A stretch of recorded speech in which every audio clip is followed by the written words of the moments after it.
Hello everyone, good day. So in this video, I would like to talk about customs bonded warehouses. So this video are for my BSCA students, and this is Customs Administrative Order number 13-2019. So again, the subject of this KAO is all about customs bonded warehouses. Okay? So the scope of this administrative order applies to all types of customs bonded warehouses listed in the CMTA and those that may be created by the Secretary of Finance upon the recommendation of the Commissioner pursuant to what we have studied on Section 803 of the CMTA. Okay, so the objectives of this Customs Administrative Order is to provide the guidelines for the establishment, operation, supervision, and control of CBW. So what we have discussed earlier or before, we all know that all laws should have their own implementing rules and regulations. So for the Section 800 about the customs bonded warehouses that we have discussed on CMTA, so this is the IRR for that. Okay, so that is from Section 801 to 813 of our CMTA. Okay, and it also will help to protect the revenue through the institution of safeguard and control measures over the CBWs, and it will also define the rights and corresponding obligations of operators of CBWs. Okay, it will also improve the level of compliance of CBW operators with customs warehousing laws and regulations and provide penalties for non-compliance. Okay, and it will also establish to develop and implement a CBW management system, making the full use of information and communications technology. Okay, so now here in Section 3, I have already asked you to read on the definition of terms. So these are the terms that will be used in this KAO. So for us to be familiar with the words, we are just or with the terms that are being used here in this KAO, we are going to discuss a little about the definition of terms. So number one, so it says here alert order. So ano ba daw ang ibig sabihin ng alert order? So this is a written order that is issued by the Commissioner of Customs and the District Collector or the other customs officers that is authorized in writing by the Commissioner. Okay, so an alert order is a written order and it is from the Commissioner, but if it's from the District Collector or other officers, there should be an authorization in writing by the Commissioner after the lodgement of goods declaration and before their actual release from customs custody on the basis of the regulatory information regarding possible non-compliance with CMTA and other laws, rules and regulations enforced by customs. So when we talk about alert order, it means that the commissioner saw something that is wrong with a certain shipment, or he or the commissioner is suspecting that there is something illegal about the entry of a certain shipment. So that is the reason why he is going to order an alert order. Okay, so it is being done after the lodgement of goods declaration and before their release.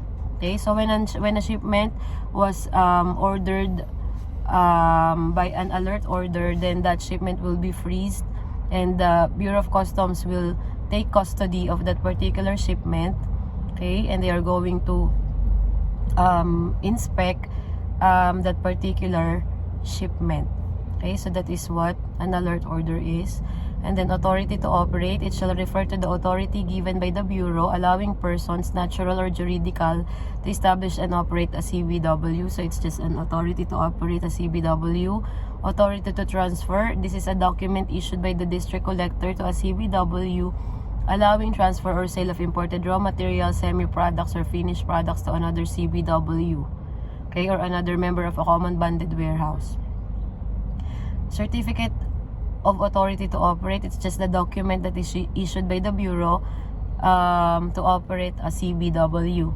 Certificate of identification, it is a document that certified that the finished product to be exported is from a particular warehousing entry, and also to determine whether or not a particular entry is partially or fully consumed. So from the word itself, it's a certificate that identify what kind of product has been exported from the warehouse. Certificate of Importer Accreditation, it's again a document issued by the Bureau of Customs to entity registered as importer and recognized to electronically lodged goods declaration in the Bureau's existing registration system. If you don't have a certificate of import accreditation, that means you are not eligible to transact with the Bureau of Customs, and you will not be given the login for you to be able to lodge an entry. So in short, you cannot transact with the Bureau if you are not accredited by them. So you need to have a certificate of importer accreditation. Okay, next, certificate of inspection and loading, or the CIL. It refers the document issued by the Bureau certifying the conduct of inspection over the cargo for export. Okay, so it's just saying that you have been inspected, the cargo has been inspected. Client exporter, it shall refer to a natural or juridical person engaged in the manufacture of products utilizing goods, raw materials, accessories, and packing material sourced from the ICBW, subject to the condition that finished product shall be exported within the period prescribed by existing laws and regulation. Okay, so an exporter is the one who export or who sell a certain good or raw materials. Okay, so customs bonded warehouses, it shall refer to the warehouse facility licensed by the Bureau to import, receive, and store without payment of duties, taxes, and other charges. So we have already discussed all about customs bonded warehouses. So customs premises, we have already discussed about the customs premises. So this includes the customs offices, facilities, warehouses, ports, airports, wharves, infrastructures, and other premises over which the Bureau have exclusive control and jurisdiction over. Okay, so customs territory, it shall refer to the areas in the Philippines where customs and tariff laws may be enforced. Okay, diversion, it shall refer to an act of bringing bonded articles to some place other than its intended destination without prior authority from the Bureau. So when we talk about diversion, it means that you are bringing your cargo to a place that the Bureau of Customs do not know about. Okay, so that is a derogatory or that is an illegal transaction that you're going to do. Okay, so entry, it shall refer to the act, documentation, and process of bringing imported goods into the customs territory, including goods coming from the free zone. So when we talk about entry of goods, it means that you are bringing in goods into the Philippines. Okay, so exportation, you already know about that. It's the act, documentation, and process of bringing out goods of the Philippine territory. Okay, extension warehouse, it shall refer to a separate CBW facility granted by the Bureau to an already duly authorized CBW operator to optimize capacity and efficiency in its operation. So this is just a different part of a warehouse wherein there has been an authority given by the Bureau for that particular authorized CBW operator to optimize the capacity and efficiency of its operation. Okay, so we have already discussed all about the free zone. So these are the special economic zones, again, that should be registered by the PEZA under RA 7916. So we're going to discuss more of free zone when we go on in this semester. Formula of manufacture.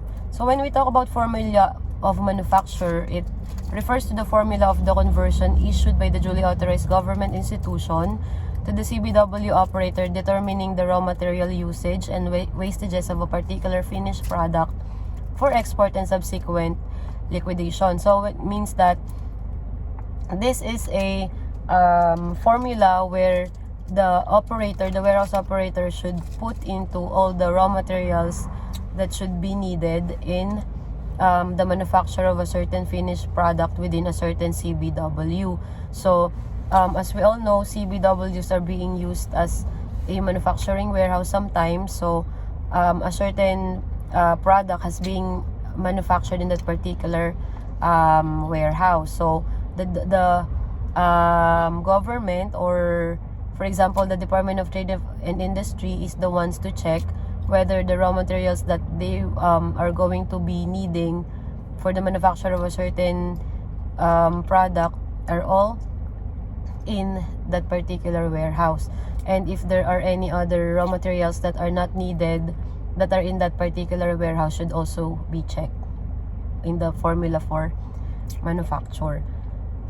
Okay, next, when we talk about goods, it shall refer to the articles, wares, merchandise, and other items which are subject of importation or exportation. So before, when we are just using the Tariff and Customs Code of the Philippines, we are using the word articles for instead of goods. But in CMTA, the articles are now being called goods. Okay. Next, goods declaration. It shall refer to a statement made in the manner prescribed by the Bureau and other appropriate agencies by which the persons concerned indicate the procedure to be observed in the application of the entry or admission of imported goods and the particulars of which the Customs Administration shall require. So when we talk about goods declaration, it shall refer to the description of a certain good that you're going to ship into the Philippines. Okay, so that particular goods declaration should be in line by the manner that is prescribed by the Bureau and appropriate agencies. So you should have a specific description of the goods that you are bringing into the Philippines. Okay, so you're also going to indicate there the procedure to be observed, okay, for the application of your entry. For example, if the goods is frozen, so it should be refrigerated. Okay, so you should declare and you should tell the Bureau of Customs what kind of goods or article are you going to bring into the Philippines by the goods declaration. Okay, so next word, importation. So it shall refer to the act of bringing in of goods from a foreign territory into the Philippine territory, whether for consumption, warehousing, or admission. So basically, it's just bringing in goods from other country. Next, liquidation of raw materials. It shall refer to the process of accounting the usage of bonded raw materials, including wastages, in the manufacture of finished products for export as against the importation by CBWs of raw materials using the formula of manufacture. So when we talk about the liquidation, this liquidation of raw materials is being done after the manufacture of a certain goods. Okay, so they are going to double check the liquidation from the formula of manufacture, meaning how much raw materials have they used from the time that the raw materials gets into the warehouse and from the time that they already have finished creating or manufacturing a certain good. Okay, so that also, this liquidation also will include the wastages in the manufacture of the finished product. Okay, so that is the liquidation. So next, lodgement. It shall refer to the registration of a goods declaration with the Bureau. So when we talk about lodgement, it means that you are sending an entry into the Bureau of Customs, meaning you are telling them that you are bringing in a certain shipment into the Philippines. So you're going to lodge an entry, you're going to declare a goods declaration. Okay, you're going to file a goods declaration with the Bureau of Customs. For example, you're going to bring in tires into the Philippines. So for you to be able to notify the Bureau of Customs, you need to lodge an entry. Okay, so you should be using your value added services provider, your VASPs, or via the E2M system for you to be able to lodge your entry. Okay, so next word is member. It shall refer to an entity accredited to operate under an existing customs common bonded warehouse or CCBW established for the manufacture of products using imported duty and tax-free raw materials or components subject to the condition that finished product shall be exported within the period prescribed by existing laws and regulation. So these are just the accredited entity to operate an existing CCBW. So they are the members. They may either be accredited by the Bureau alone or jointly with the garments and textile industry, and those that are engaged in the manufacture of garments.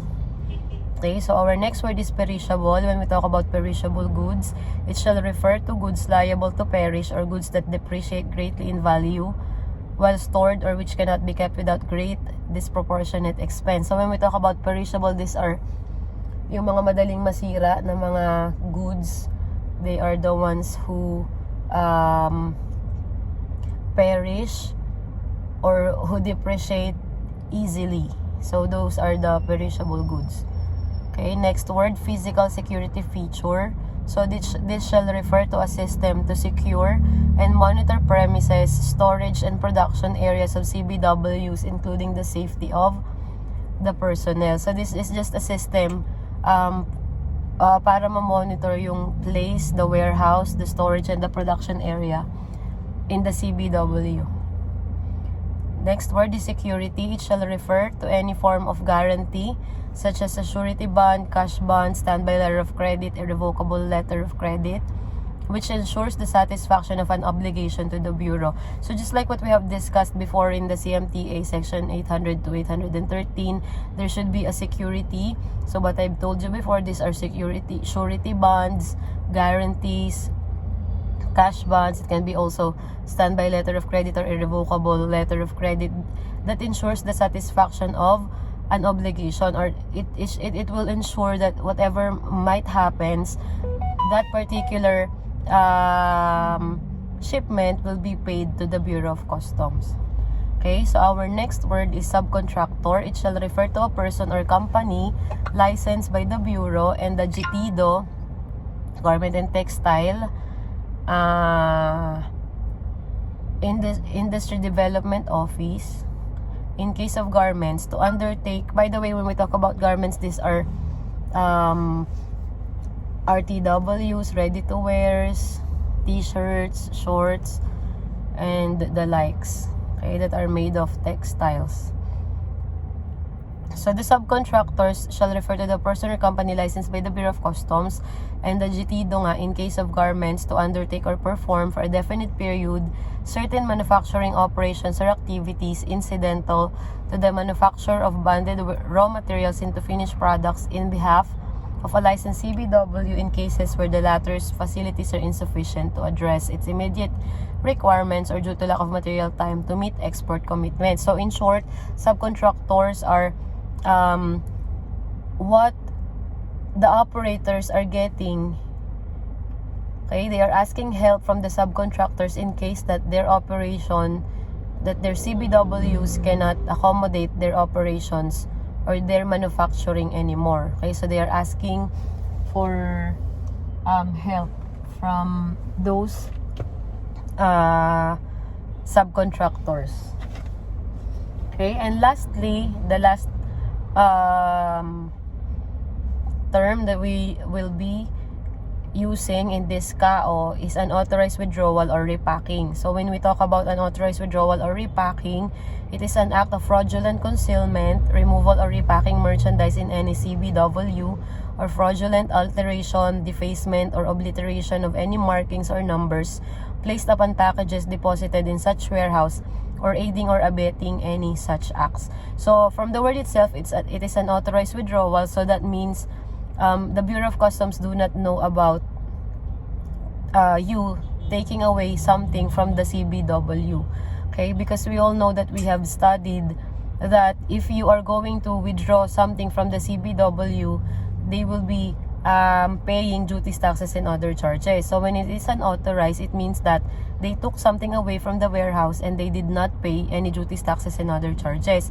And another thing about that is you are going to repack a certain merchandise, and then you're going to fraudulently alter or deface or obliterate any markings or numbers that are placed in the packages inside the warehouse. Okay, or for example, you help or abet on doing such things, so you violated the law by an unauthorized withdrawal or repacking. Okay, so those were the terms that we will be using in discussing KAO 13-2019, which are about customs bonded warehouses. So in my next video, I am going to discuss the general provisions of CAO 13-2019. So stay tuned guys. Thank you.